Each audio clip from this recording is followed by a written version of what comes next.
स्वर्गापवर्गदे देवी नारायणी नमोऽस्तुते कलाकाष्ठादिरूपेण परिणामप्रदायिनी विश्वस्योपरतौ शक्ति नारायणी नमोऽस्तुते सर्वमङ्गलमाङ्गल्ये शिवे सर्वार्थसाधिके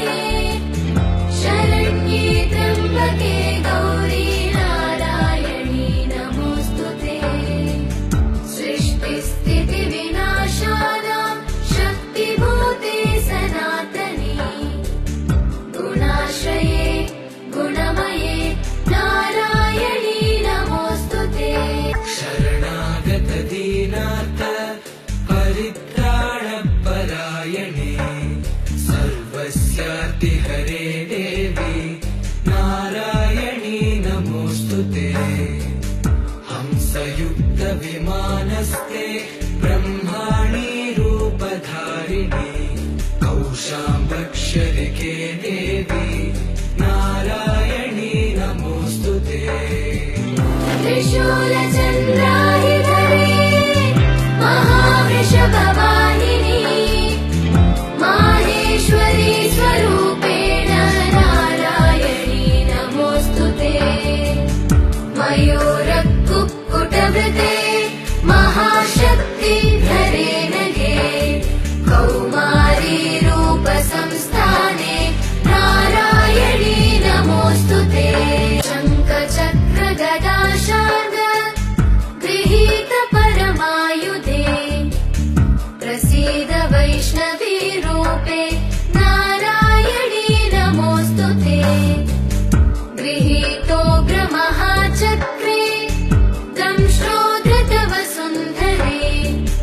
वराहरूपिणी शिवे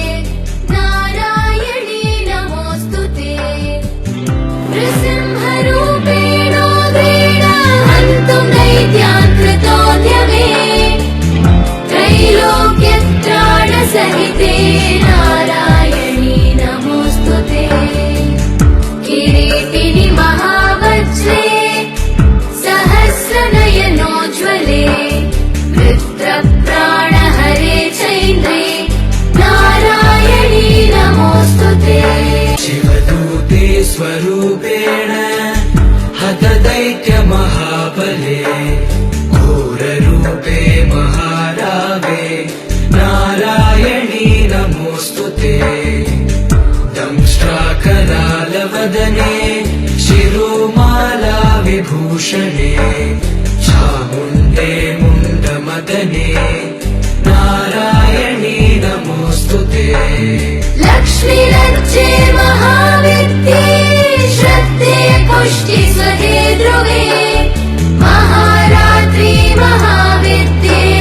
नारायणी नमोऽस्तुते वेदे सरस्वती वरे भूतिवा प्रवितामसे नियते त्वं प्रसीदेशे नारायणी नमोऽस्तुते